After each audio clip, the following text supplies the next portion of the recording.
Bueno, pues nada, que tengo aquí el inmenso placer de tener a uno de mis grandes referentes, por no decir el que más, ¿no? En todo lo que es relativo a la economía, una persona que ya conocéis todos, absolutamente todos, una bendición, ¿no? Para todos los que somos, los que tenemos inquietud por seguir aprendiendo, pues es Juan Ramón Rayo y de verdad que es un inmenso placer, Juan, pues tenerte aquí como invitado en mi canal que he inaugurado hace poco y que la verdad es que está yendo bastante bien, está cumpliendo sobradamente las expectativas y tenerte ya aquí, pues para mí es un gran honor, ¿no?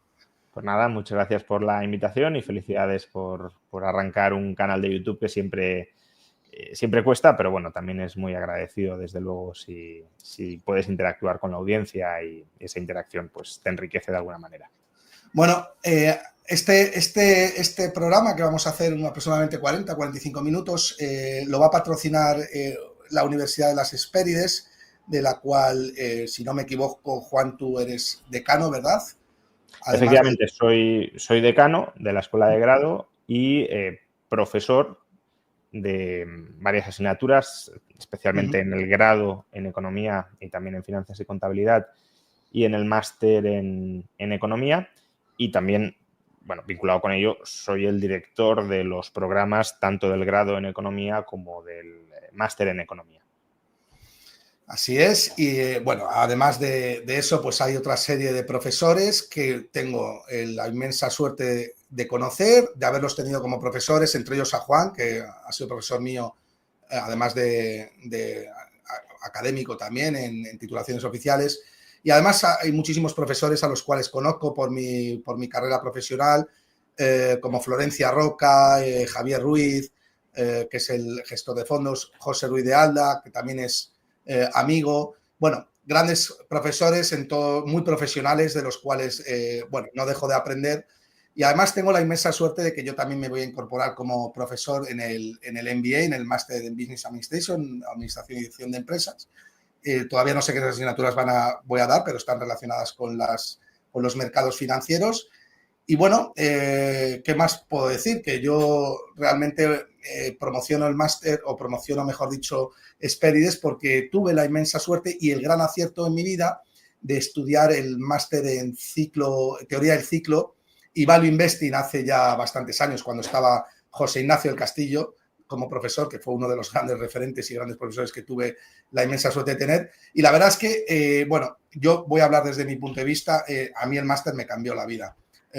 Porque me abrió, yo ya tenía conocimientos en mercados financieros, pero me abrió esa parte austriaca que yo no había entendido antes y que necesitas que te la cuenten y que te la expliquen, ¿no? Y claro, al fusionar mercados financieros con escuela austriaca, es como, ¡pum!, como si te quitaran una venda, es un subidón, ¿no? Porque te quitan de repente, todo empieza a tener mucho sentido, ¿no? Encaja perfectamente. Y eso me lo dio el máster en teoría del ciclo y Value Investing, sobre todo comprender los ciclos económicos y los ciclos económicos aplicados a los mercados. Bueno, yo no quiero tampoco sobrevenderlo, pero es la realidad, ¿no? Es una experiencia propia, ¿no? Ese máster se está promocionando en Experience. Empiezan ahora la convocatoria en septiembre, empieza el plazo de inscripción, creo que finaliza a mediados de septiembre, y desde luego, por mi experiencia personal, insisto, todo el que quiera estudiarlo, desde luego va a encontrar un punto de inflexión en su vida, al menos yo lo hice tanto profesional como personalmente, ¿no? Sí, si me permites, claro, ese es uno de los títulos que ahora estamos ofertando, porque el curso académico, tanto en Hespérides como en el resto de la Universidad Española, empieza en septiembre, los másters un poco más tarde, en octubre, noviembre. Pero efectivamente ese es el título con el que arrancamos todo, ¿no? Antes de ser incluso universidad, cuando éramos meramente escuela de negocios. Es una titulación que lleva ya más de 20 ediciones y todas ellas muy satisfechas con el resultado. Pero, bueno, la experiencia que acumulamos a lo largo de más de 10 años impartiendo este programa y también el máster en Economía y Políticas Públicas junto con la Universidad Francisco Marroquín es lo que ha permitido luego trasladar ese aprendizaje docente a otros títulos que además tienen un carácter oficial dentro de la Universidad de las Hespérides, como pueden ser el grado en Economía, el grado en Finanzas y Contabilidad, el máster en Economía, el grado que lo estrenamos por primera vez en septiembre, en este curso académico, en Filosofía, Economía y Política, y también otro programa que lanzamos también por primera vez a partir de octubre, el doctorado en Economía, que ya nos ha sido autorizado por la burocracia estatal y, por tanto, ya podemos empezar a dirigir tesis doctorales para aquellos que las superen con éxito, que desarrollen un buen trabajo, pues convertirse en doctores en economía después de haber cursado, claro, el programa de máster en economía y haber completado la tesis. Por tanto, bueno, yo diría que aquellas personas que estén interesadas en aprender economía, finanzas, contabilidad, también, por supuesto, dirección de empresas. Tú mismo has dicho que integrarás el claustro del MBA. Lo que pasa es que eso me toca menos quizá directamente porque, aunque soy decano de la escuela de grado y, por tanto, todos los grados me afectan, al ser director de los programas específicos de economía, finanzas y contabilidad, pues como que, no sé, tengo un poco más de apego y de amor por esos, también por interés personal, ¿no? Entonces, el título del máster de Value Investing y Teoría del Ciclo que mencionabas, pues eso es un título muy volcado hacia el mercado, hacia la formación de inversores y de buenos inversores para poder relacionarse con solidez con los mercados financieros, pero ese mismo conocimiento u otro de corte más teórico o académico, según el título que uno escoja, pues lo puede adquirir, ya digo, a través de programas de 4 años, como puede ser el grado en Economía, como puede ser el grado en Finanzas y Contabilidad, como decía, o también de programas ya de posgrado, como puede ser el máster en Economía. También tenemos, por cierto, un máster en Finanzas que realmente ha funcionado estupendamente, se ha llenado casi sin hacer publicidad del mismo, que es un máster en finanzas cuantitativas. También tenemos un máster en Bitcoin que también está funcionando muy bien para enfocar el aprendizaje en este activo digital.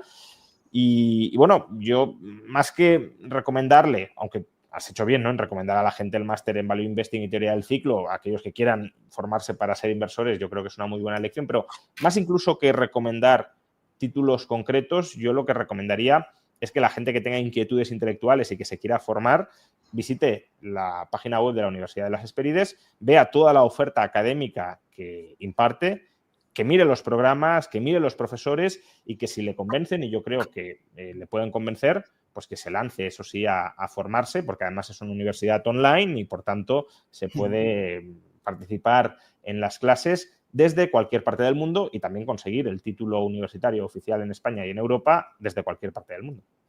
A propósito de lo que acaba de decir Juan, aprovecho para deciros que dejo el enlace aquí abajo que refiere a la página que acaba de decir Juan, que es Hespérides, de la Universidad de las Hespérides, y todo el que quiera bucear y profundizar más en la información, pues ya puede aprovechar. Bueno, Juan, te voy a poner un poco la primera pregunta, romper el hielo, un poco en jaque, ¿no? ¿Por qué un estudiante debería elegir la Universidad de las Hespérides con toda la amplia oferta que hay en España, ¿no? Bueno, insisto, yo le recomendaría que mirara y que comparara y que se forme un juicio personal en función de esa comparativa, porque al final nosotros podemos estar sesgados y seguramente lo estemos. Pero desde ese sesgo, intentando también superarlo y ver las cosas, ya digo, pues con una cierta objetividad, creo que todo aquel estudiante que quiera aprender economía o finanzas, combinando un poco lo que mencionabas antes, ¿no?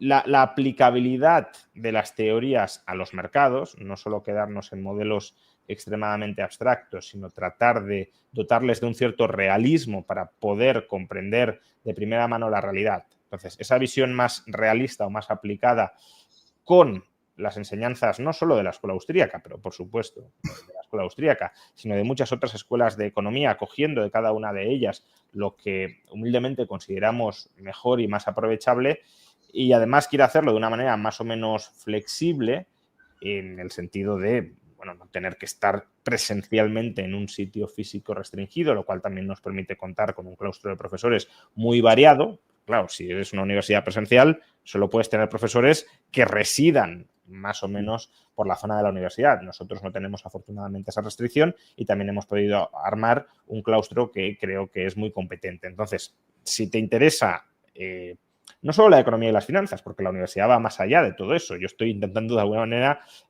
hablar y promocionar el área de conocimiento que me queda más cerca y de la que soy más directamente responsable. Pero si uno quiere estudiar Derecho, también hay un grado en Derecho y también le recomiendo que lo visite y lo compare con el de otras universidades. Pero en el campo de economía y finanzas, pues eso, realismo de mercado, teoría austríaca, no solo teoría austríaca, es decir, no sectarismo o dogmatismo austríaco, que eso también es importante, un claustro de profesores muy variado, combinando perfiles académicos y perfiles profesionales y flexibilidad para obtener ese título y esos conocimientos que están detrás del título, pues muy grande porque se puede estudiar desde casa, claro.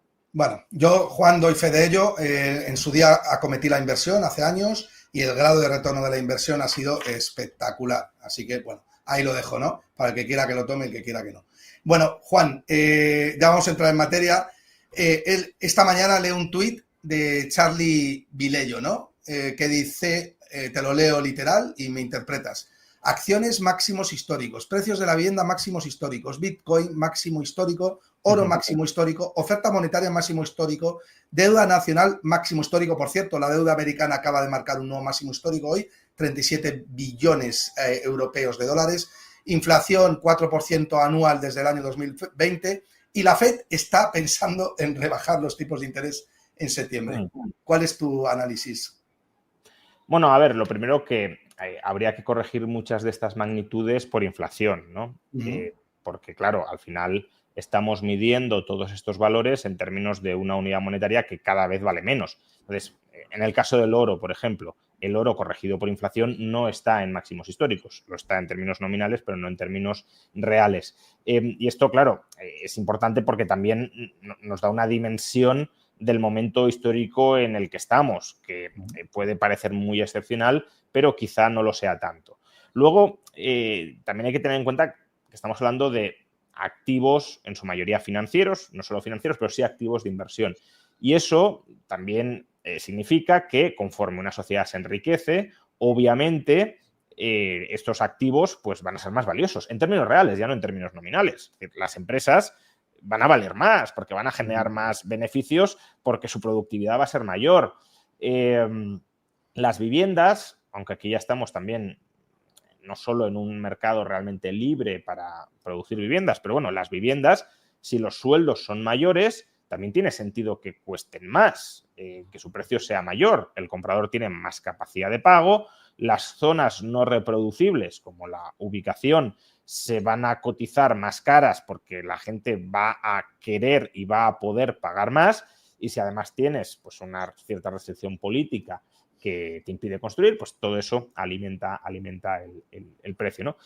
Y luego, claro, la deuda es verdad que también está pues, en parte vinculado con lo anterior, ¿no? Si miramos la deuda en términos reales, vale, descontando la inflación, pero en términos absolutos, claro, esto también puede ser, bueno, no sé si confuso, pero es lógico que una sociedad, de nuevo, cuanto más rica sea, más stock de deuda pública y privada en términos absolutos posea, porque es una forma de bueno, exteriorizar riqueza y patrimonio disponible para esa sociedad, ¿no?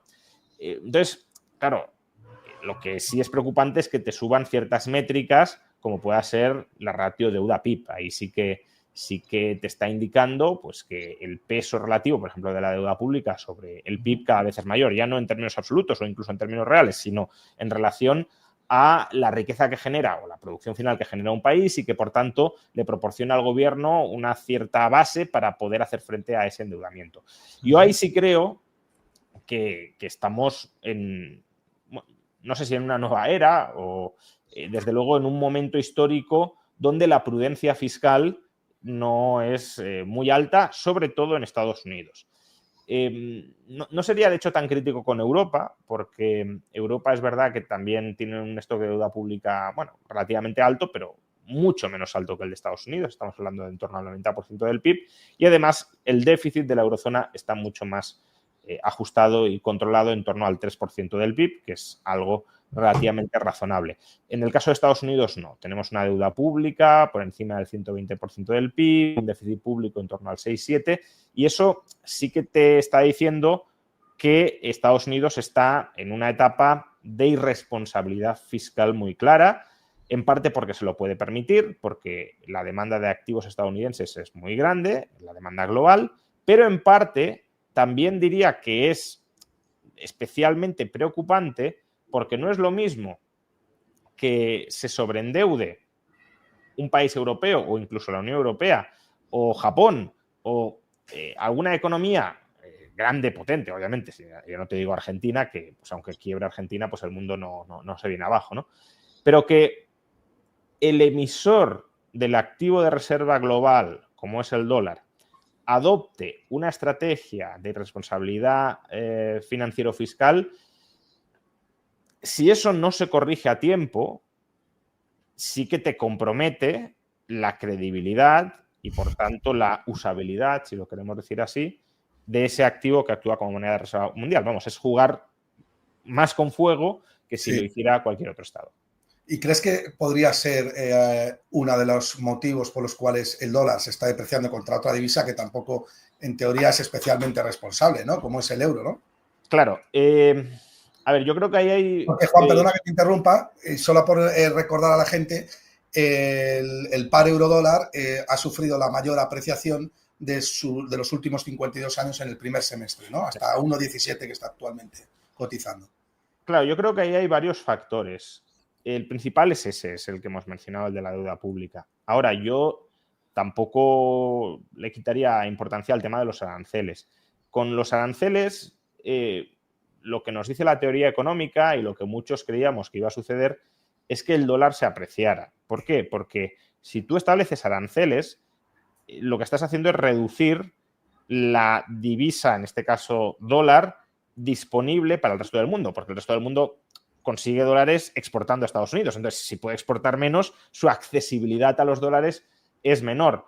De hecho, el dólar en la primera guerra comercial de Trump se aprecia. Y eso en parte como que compensa el efecto del arancel, ¿no? Porque pones el arancel para ganar competitividad, se te aprecia el dólar y en parte la pierdes por la apreciación del dólar. Entonces, eso es lo que cabía esperar que sucediera. Pero claro, esto sucede bajo una condición.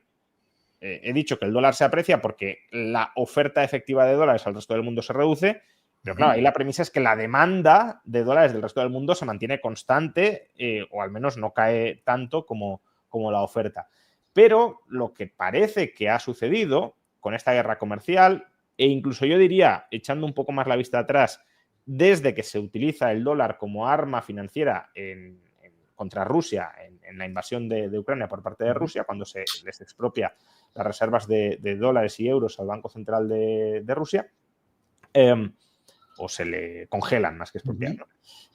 Es que la demanda global de dólares ha caído. No estoy diciendo que el dólar haya dejado de ser moneda de reserva global, lo sigue siendo, sobre todo porque no existe ninguna alternativa más o menos creíble a corto plazo. Pero si uno mira la demanda de dólares, la nueva demanda de dólares por parte de los bancos centrales, especialmente de los bancos centrales de países no alineados geopolíticamente con Estados Unidos, el caso de China es muy claro, el caso de Rusia también, pero también de otros países asiáticos, incluso, aunque no tengo datos, probablemente también de algunos países iberoamericanos, como pueda ser Brasil, etcétera, no lo sé, pero imagino que ahí también habrá habido una cierta recomposición de cartera. Lo que vemos es que el dólar ya no brilla. Lo que vemos es que los bancos centrales y también los inversores privados están intentando diversificar algo más su cartera de activos líquidos, incorporando en parte el euro, pero en menor medida, y sobre todo incorporando el oro como activo fuerte que no depende de la credibilidad que tenga un determinado gobierno o lo deje de tener, porque la moneda fiat, el dólar, el euro, el yen, son activos financieros, en última instancia financieros. Por tanto, su valor depende de la solvencia, si lo queremos decir así, de su emisor, del deudor que hay detrás de ese pasivo. El oro es un activo real. Es un activo que no es el pasivo de nadie más, como todo activo real, pero es un activo real que además históricamente ha tenido un claro uso monetario y que por tanto se le puede volver a dar, si es necesario, ese uso monetario, y los bancos centrales lo saben y por tanto acumulan reservas de oro justamente por si en algún momento tienen que utilizarlas, y Estados Unidos les bloquea, por ejemplo, el acceso a los dólares, que es el tipo de activo que normalmente acumularían por ser o por haber sido indiscutiblemente hasta la fecha la reserva monetaria global. Sí, un dato, Juan, a propósito de todo lo que estás diciendo, que obviamente es un diagnóstico bastante certero de la realidad, es que las reservas bancarias de los bancos centrales de oro han superado a las del euro y por primera vez. En parte también por la revalorización del oro, pero, claro, sí, es verdad, y que además no es todo compra de volumen, pero sí, bueno, sí hay aceleración de... Y además que ahora el oro se contabiliza a precios de mercado por la nueva subida que le han dado de Tier 1, ¿no? Vale, pero bueno, pero que está ahí, ¿no? Que se ha colocado como segunda reserva. No. O sea, yo creo que es un dato, desde luego, relevante, que la segunda reserva de los bancos centrales sea el oro, solo por detrás del dólar, está indicando que se le sigue dando mucho peso al oro, sobre todo después de, si lo queremos, 20, 25 años en los que la actitud de los bancos centrales frente al oro era una actitud despectiva y de ir liquidando poco a poco, nos decían, esas reservas que históricamente habían acumulado de este metal precioso y que desde su punto de vista ya no tenía ningún sentido mantener porque era algo arcaico, ¿no? Era lo que decía Keynes, una bárbara reliquia y por tanto, bueno, no lo vamos a vender todo de golpe porque hundiríamos el precio de mercado a corto plazo, pero sí le vamos a ir dando salida poco a poco porque no tiene sentido que tengamos oro. Esa era la óptica de los bancos centrales hasta hace muy poco y desde luego, desde el año 2022, desde la expropiación de las reservas o congelación de las reservas de dólares y euros, como he explicado antes, al Banco Central de Rusia, eso ha cambiado porque la confianza en el dólar, sobre todo en situaciones muy estresadas, a ver, Estados Unidos no le va a expropiar, o no es muy probable que le expropie los dólares a China, que tenga ahora mismo, porque sí. Ahora, si China invade Taiwán, por ejemplo, y Estados Unidos entra en guerra con China, pues muy probablemente en ese contexto sí le expropie sus reservas de dólares. Con lo cual, si China quiere tener autonomía geopolítica frente a los Estados Unidos, tiene que acumular liquidez internacional en un activo que no sea el dólar, obviamente, y que no sea el euro, porque el euro no deja de ser una especie de dólar de segunda división de los aliados de Estados Unidos, ¿no? Entonces, ahí, ¿qué va a acumular? ¿Va a acumular yuanes? Los yuanes los puede emitir China y además no tiene una demanda global muy fuerte, entre otras cosas porque no hay una estructura muy sofisticada de mercado de capitales con control cambiario en China. Entonces, la divisa global por excelencia históricamente, si no es el dólar, ha sido el oro. Y eso es lo que están haciendo y creo que es, como digo, relevante, no solo por el peso específico que pueda tener, sino porque te marca un cambio de actitud muy importante de los bancos centrales con respecto al oro. De hecho, Juan, el propio Scott Bessent, que es el secretario general del Tesoro en Estados Unidos, reconoció lo que tú estás diciendo, que fue un error expropiar los 300.000 millones de dólares, bueno, expropiar o congelar los 300.000 millones de dólares famosos, ¿no? Pero, sí, dale, Juan. No, a ver, claro, al final es un error. Está claro que era una decisión que iba a tener costes de largo plazo. Entonces, claro, si tú estás en guerra proxy, digámoslo así, con Rusia, pues bueno, a lo mejor tácticamente a corto plazo puede tener sentido cortarles esa fuente de financiación que han acumulado. No lo sé, pero al final desde luego es hacerle daño a tu enemigo. Pero claro, si para hacerle daño a corto plazo estás sacrificando la credibilidad de tu moneda a largo plazo y estás mostrando quizá precipitadamente tus cartas de que puedes utilizar como arma económica el dólar, porque imaginémonos, esto ya es especular del todo, claro, pero que Estados Unidos tenía pensado utilizar esa carta contra China, ¿no? Que llegado el momento, claro, esa carta ya la está perdiendo porque China se ha dado cuenta muy claramente de lo que va a hacer y por precipitarse a usarla con Rusia, la ha perdido, al menos en parte, para usarla contra China. Pero sí, es como muchas decisiones, has de valorar efectos a corto y efectos a largo y lo que interpreto que está diciendo Bessent, y lo comparto, es que los costes a largo, que todos sabíamos que van a estar, pero que han sido muy superiores a cualquier beneficio táctico en lo militar que se pudiese obtener en el corto plazo. Desde luego, algo de hegemonía sí que ha perdido, yo creo, Estados Unidos, ¿no? O sea, la está perdiendo en parte porque China está surgiendo, es decir, cada vez tienes una posición más de dos hegemones compitiendo y de ver cuál de ellos se convierte en auténticamente dominante o si se reparten el mundo y uno tiene una zona, es hegemónico en una zona del mundo y el otro en otra.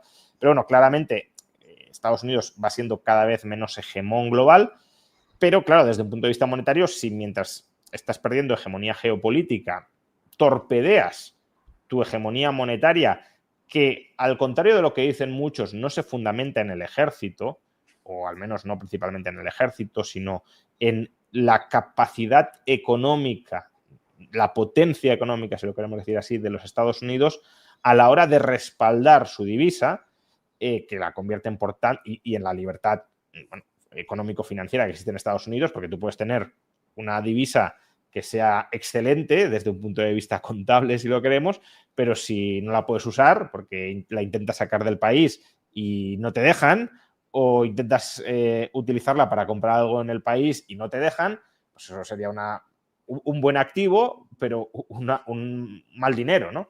Entonces, Estados Unidos ha combinado un activo monetario muy bueno, porque aquí abro un pequeño paréntesis, pero claro, antes decíamos, ha perdido valor y entonces esto parecería que se contradice con lo que estoy diciendo ahora, ¿no? ¿Cómo puede ser que el dólar haya perdido en los últimos 30 años el 50% de su valor o en los últimos 70, 80 el 95% y esté diciendo que es una moneda muy buena?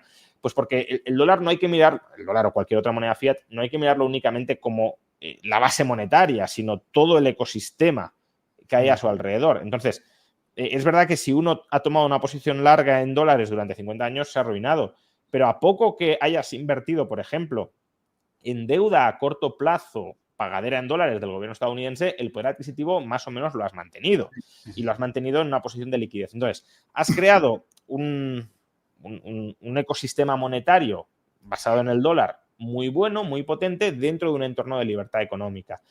Y eso, incluso con hegemonía geopolítica china, era imbatible. Es decir, se podría haber dado perfectamente el caso de que Estados Unidos ya no fuera el hegemón global, pero se hubiese seguido utilizando el dólar globalmente, ¿no? Que esto en parte le pasó a Inglaterra. Inglaterra fue perdiendo hegemonía geopolítica a finales del siglo XIX, principios del XX, pero aún así la libra era considerada la referencia monetaria global. No fue hasta que la libra pues, suspendió pagos y salió del patrón oro cuando ese papel obviamente ya lo pierde definitivamente. Pero claro, ahora no. O sea, después de haber enseñado estas cartas de que estás dispuesto a militarizar tus pasivos monetarios, tus pasivos fiscales del gobierno usados como moneda, pues la parte del mundo que no quiera ser tu súbdito, pues buscará alternativas y ya las está buscando. Pero fíjate, Juan, que en plena guerra comercial, ¿no? Es significativo que los bancos centrales estén comprando oro, ¿no? No están cubriendo una especie de patrón oro que los propios bancos centrales están poniendo en marcha, ¿no? A ver, el patrón oro es un sistema monetario internacional, no necesariamente global o universal en el sentido de que todos se adscriban a él, pero sí es un sistema monetario que tiene sentido para más de un país. Y lo que hace es, en última instancia, dotar a esos varios países de una divisa que es común y es el oro. Luego, esa divisa se instrumentalizará en cada país de una manera, porque la divisa más en particular suele ser deuda pagadera en oro. Entonces, mientras la deuda sea solvente, las dos divisas cotizan a la par. Obviamente, si una deuda deviene insolvente en términos de oro, cotizará con descuento frente a la otra y entonces ahí tendremos pues, una crisis cambiaria. Pero el patrón oro es eso, es un sistema monetario unificado entre varios países, lo que tiene beneficios significativos, también tiene costes, pero tiene beneficios significativos, y es que ninguna autoridad política unilateralmente puede alterar de golpe todos los precios de la economía nacional frente a los de otra, ¿no? Y esto en ocasiones es muy importante. Solo como nota al margen, por ejemplo, antes he mencionado Argentina, la crisis argentina de 2001, tan devastadora para el país como lo fue, no se entiende sin la fortísima depreciación del real brasileño años antes. lo que provoca una crisis económica muy seria en Argentina, porque claro, te están haciendo dumping comercial, tu principal tanto aliado como competidor comercial, y por tanto te destroza, ¿no? Con el patrón oro eso no se puede hacer, o no es tan fácil hacerlo, porque si tenemos la misma divisa, pues son las empresas las que compiten, no los políticos manejando el precio relativo entre divisas. Pero claro, si el patrón oro es eso, yo no llamaría patrón oro al hecho de que los bancos centrales colateralicen en oro parte de sus reservas. Ahí estamos utilizando el oro como activo más o menos líquido global, pero para seguir jugueteando, si lo queremos, con la divisa nacional. Es decir, no se busca establecer una relación fija o más o menos previsible entre el valor en oro de una divisa y el valor en oro de otra, sino yo tengo un activo muy bueno, como es el oro, con el que puedo, si me interesa, estabilizar el valor de mi divisa, pero si no me interesa, dejo que se deprecie, simplemente no utilizo las reservas de oro para estabilizarla. Y eso sigue siendo un patrón fiat, pero estando esa moneda fiat, que es deuda no convertible directamente de los gobiernos, mejor colateralizada, porque claro, no es lo mismo tener oro que tener otra serie de activos peores. Vale, Juan, cambiando un poco el tercio y para hablar también de economía austriaca, que es donde más jugo se te puede sacar, yo creo que en todo en general, pero economía austriaca especialmente. Algo que aprendí yo bastante en el máster de teoría del ciclo es a intentar comprender la dificultad, ¿no?, de evaluar en qué parte del ciclo económico estás y en función de eso, pues poder anticiparme al mercado, ¿no? Si sabes en qué parte del ciclo económico estás, puedes anticipar a qué parte del ciclo económico vas y, por tanto, protegerte ante eso, ¿no? Entonces, desde la perspectiva de la escuela austríaca y algo que se estudia en Expedies y concretamente en el máster que yo estudié, que es teoría del ciclo, mi pregunta es, ¿cuál es el principal problema, a tu juicio, de los ciclos económicos actuales y cómo podrían evitarse? Dicho esto, ¿en qué fase del ciclo económico consideras que estamos, ¿no? O sea, ¿cuál es el problema del ciclo a la hora de detectar en qué fase del ciclo estamos o el daño que genera el ciclo? No. Sería, en primer lugar, ¿cuál es el daño que genera el ciclo económico y cómo podemos detectar en qué parte del ciclo económico estamos? Bueno, el daño que genera el ciclo económico es muy claro, es un ciclo, un cúmulo de malas inversiones que posteriormente se tienen que liquidar o purificar. Si eso además se hace de manera más o menos desordenada o de manera que dañe el corazón del sistema financiero, que en ocasiones sucede, pues ahí ya tienes una crisis económica que se convierte en una crisis financiera y eso se puede autoagravar muchísimo, como pasó pues en la Gran Depresión de los años 30 del siglo pasado o también hasta cierto punto en la Gran Recesión de 2007-2008. Pero lo que sí que es importante, ya que menciono esto, es no equiparar recesión económica, que sería la parte descendente del ciclo, con depresión económica. Depresiones económicas no suelen ser habituales, por suerte, pero si se acumula mucha mala deuda y muchas malas inversiones puede terminar sucediendo. Recesión, pues son pausas que se toma la economía para depurar las malas inversiones que se han acumulado hasta la fecha.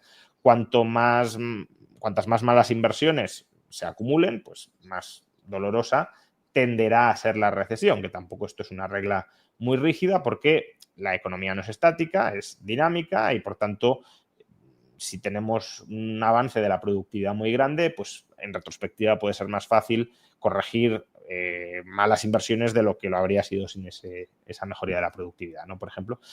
¿En qué fase del ciclo estamos? Pues diría que es complicado, ¿no? Por eso te preguntaba exactamente qué estabas preguntando, porque desde mi punto de vista deberíamos haber entrado ya en una fase recesiva en 2023-2024 y así de hecho apuntaban a ella muchos indicadores. Es más, hasta cierto punto te diría que la situación económica que ha atravesado Europa desde entonces creo que grosso modo encaja con la desaceleración o recesión económica que cabría esperar de la fase descendente del ciclo, porque insisto, fase descendente del ciclo no es que quiebra el sistema financiero y nos vamos a un 30% de tasa de paro, no, eso es una depresión.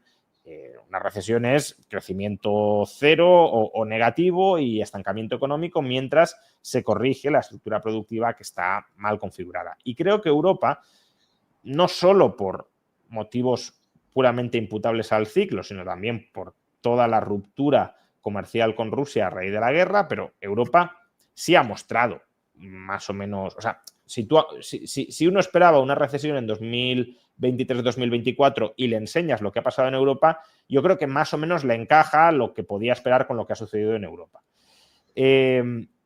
La sorpresa para mí ha sido Estados Unidos, que en Estados Unidos ha habido una política monetaria bastante restrictiva después de un estallido inflacionista muy fuerte, y eso no ha provocado, al menos hasta ahora, ya veremos en los próximos trimestres qué sucede, porque sí que parece que está habiendo un debilitamiento mayor de la economía de lo que las cifras preliminares nos decían, pero en cualquier caso, desde luego hasta ahora no ha habido una recesión ni nada parecido a ello. ¿Por qué puede ser esto? Pues puede haber muchas opiniones y puede haber muchos criterios, pero lo explicaría sobre todo por el enorme déficit público que tiene Estados Unidos y que no tiene Europa. Es que, claro, un déficit público del 6 o del 7% del PIB, que es el que ha tenido Estados Unidos en 2023 y en 2024, a poco efecto multiplicador que tenga, pongamos que tiene un efecto multiplicador de 1 o de 0,8, es decir, que cada punto de déficit se traslada en un punto de crecimiento o en 0,8 puntos de crecimiento, pues estamos hablando de alrededor de 5 puntos de PIB, que eso te está sumando cada año. Entonces, claro, aunque la economía, imaginemos, en equilibrio presupuestario, la economía te entra en una recesión del 3, pero con 5 puntos insuflado vía déficit tienes un crecimiento del 2. Entonces, yo creo, y luego también es verdad, y esto también es, creo, importante desde un punto de vista histórico, que las malas inversiones que se han dado muy probablemente en parte de la economía, y de hecho hay parte de la economía estadounidense que no lo está pasando nada bien, pero se han visto compensadas desde el punto de vista económico ya no por los déficits públicos, que también, sino por la revolución de la inteligencia artificial que está teniendo lugar en Estados Unidos y que a día de hoy explica la mayor parte de su crecimiento económico. Es decir, por ejemplo, bolsa estadounidense. Si tú le quitas Nvidia, la bolsa estadounidense ha crecido menos en dólares desde 2022 que la europea o la japonesa. Y estamos hablando de Europa en estancamiento económico, ¿no? Pero si miras, si quitas, por ejemplo, los gastos en inversión en centros de datos, Estados Unidos estaría ya en recesión.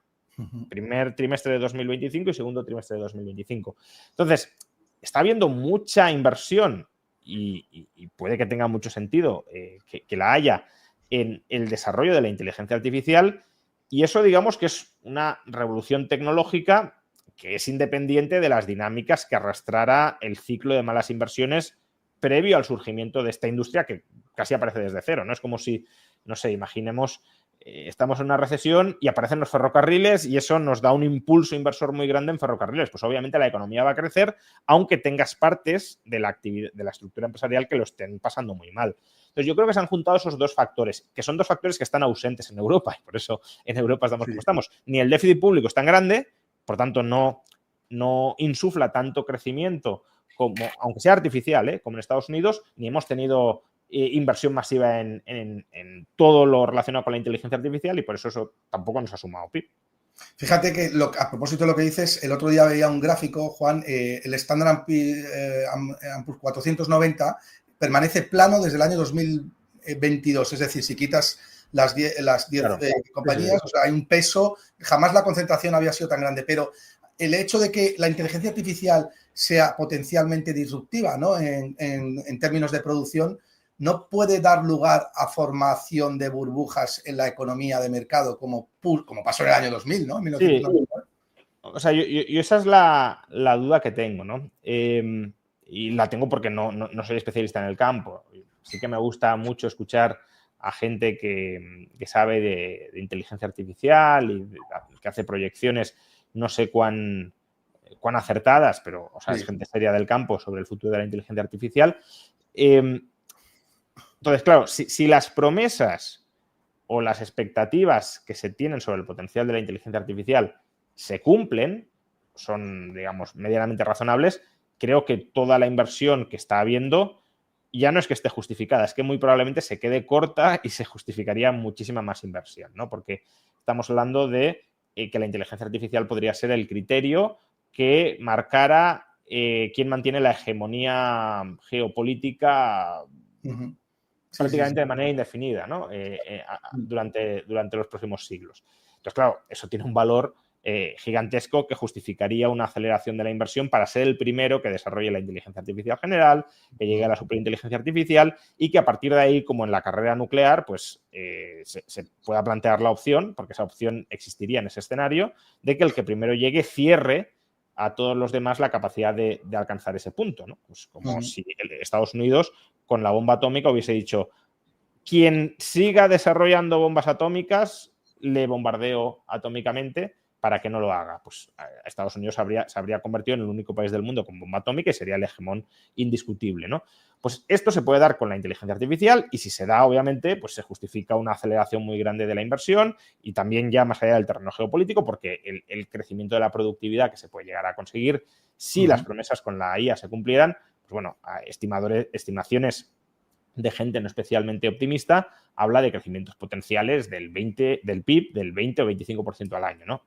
Luego, obviamente, tienes mucha otra gente que es mucho menos optimista y te está diciendo que sí, sumará algún punto de crecimiento, pero según los supuestos que hagas, y no todos los supuestos son aberrantes o absurdos, sí que te puede provocar una aceleración del crecimiento muy fuerte. Entonces, si eso es así, la mega inversión que se está produciendo en IA y que va a seguir aumentando si no estamos en una burbuja, creo que tendría mucho sentido. Ahora, ¿nos podemos encontrar en un escenario burbuja.com 99-2000?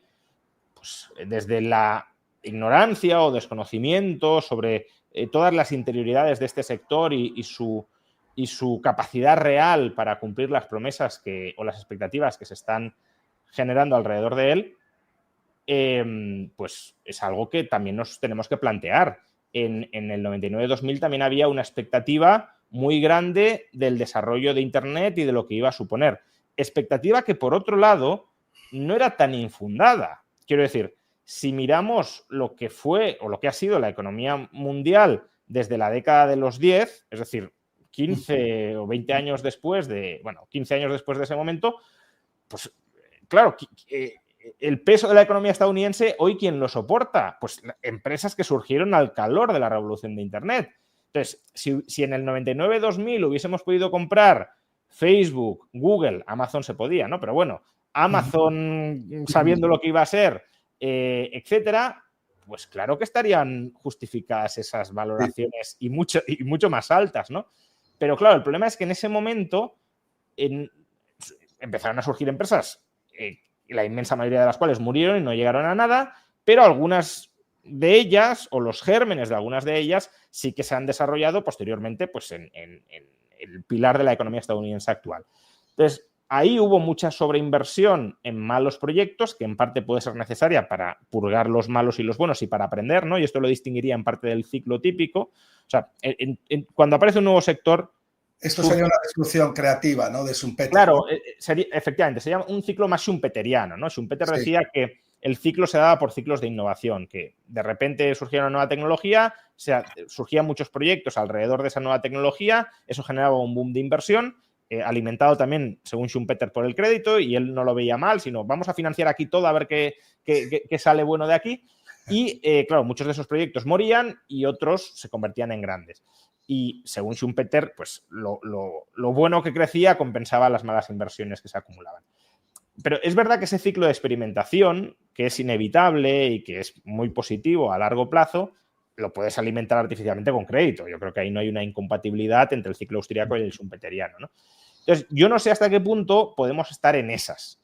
Podemos estar cebando un sector que puede tener mucho sentido geoestratégico y económico en el largo plazo, pero al que quizá ahora se esté canalizando un exceso de financiación si no cumple, diría, en 3, 4, 5 años, muchas de las expectativas que están depositadas en que cumpla dentro de 3, 4 o 5 años, porque recuerdo que hay mucha gente que espera de una manera bastante confiada en que en 2, 3 años tendremos una inteligencia artificial general. Y claro, si eso no se consigue y ni siquiera, que también es un escenario, en 2, 3 años tenemos muy claro el itinerario para conseguirla, es decir, si nos topamos ahora a corto medio plazo con un muro en el ritmo de progresión de la IA, pues claro, mucha de la gran inversión que ahora mismo se está cometiendo en este sector, en retrospectiva, la veremos como mala inversión, como exceso de inversión.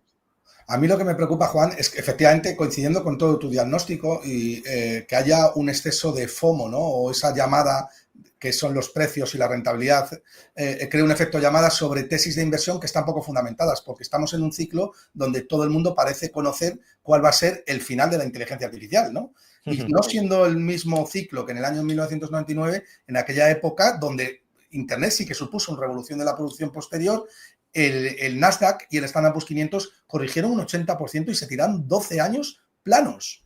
Sí. No estableciendo los mismos paralelismos, pero sí advirtiendo de, tú has dicho por un lado que si en caso de cumplirse las expectativas nos quedaríamos cortos, y coincido con ese diagnóstico, pero también hay que mirar las expectativas del mercado, ¿no? Lo que pasa que, o sea, yo aquí distinguiría entre una burbuja puramente financiera, como la que se produjo sobre todo en la burbuja de las .com, sobrevalorizaciones bursátiles muy, muy grandes por expectativas de crecimiento futuro muy, muy infladas, de lo que puede estar teniendo también lugar hoy, que quizás sea también una burbuja financiera, pero hoy no es que solo tengamos una burbuja, bueno, no digo que tengamos una burbuja, no solo es que podamos tener una burbuja financiera, es que las empresas del ramo están invirtiendo masivamente en esto. Es decir, el CAPEX de estas empresas está disparado y es lo que mueve ahora mismo la inversión agregada en los Estados Unidos. No es solo, por tanto, que los inversores digan, bueno, esto dentro de muchos años será la leche. No, es que las empresas se lo creen y están invirtiendo masivamente para desarrollar la inteligencia artificial. Entonces, claro, uno puede decir, Nvidia, por ejemplo. Nvidia, claro, ya es la mayor empresa del mundo, tiene una capitalización bursátil que prácticamente supera o probablemente termine superando el de las 50 mayores empresas europeas. Pero claro, ¿cuál es el PER de Nvidia? No lo tengo en la cabeza, pero será 40 o 50, no será mucho más. Sí, es una... Sí, o sea, es un PER inflado, claro, pero no es que estemos diciendo, no, es que aquí no gana todavía nada y esperamos que esto se multiplique por... No, Nvidia puede estar algo cara, pero desde luego, o barata, sí, por supuesto, sí crece mucho más, pero digo, desde una perspectiva de PER, podemos decir, bueno, está algo cara, estamos pagando algo de más, pero no es que estemos pagando un PER 200 o un PER 300. Pero claro, ¿esto por qué es así? Pues porque el CAPEX en GPUs de Microsoft, de Meta, de OpenAI, etcétera, es muy alto. Entonces, claro, la demanda de los productos de Nvidia es muy alta y Nvidia se está hinchando a vender.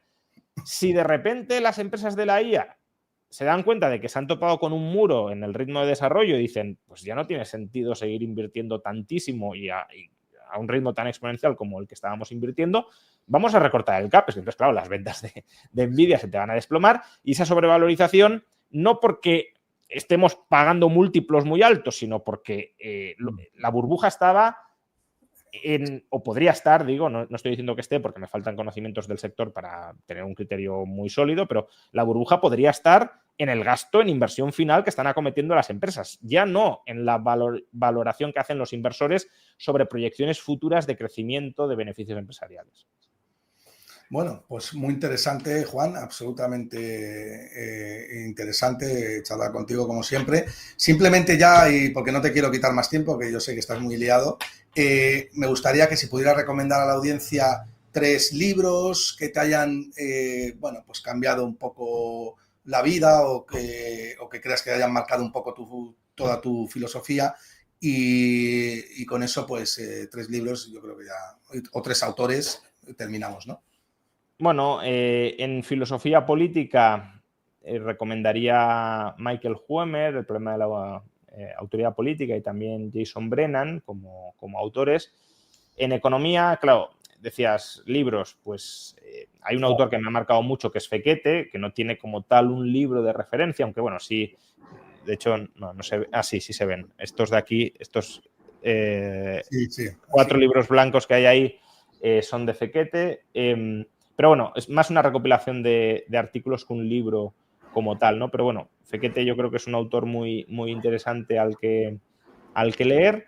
Y luego, bueno, pues hay otros autores también del entorno de lo que podríamos llamar teoría de la liquidez, como Benjamin Anderson, como Jacques Rueff, como Félix Somary, que estos sí tienen libros viejos, pero que creo que son muy interesantes. Otro autor no austríaco, pero que también creo que la gente tiene que leer y conocer es Perry Merlin, que tiene su curso online y a través del cual también se aporta una perspectiva muy compatible con la teoría de la liquidez. Y luego, bueno, autores austríacos, claro, Mises, pues para lo bueno y para lo malo que tiene, creo que también es una referencia muy clara. Y luego ya si nos vamos al origen de la escuela austríaca, pues Karl Menger tiene como los fundamentos.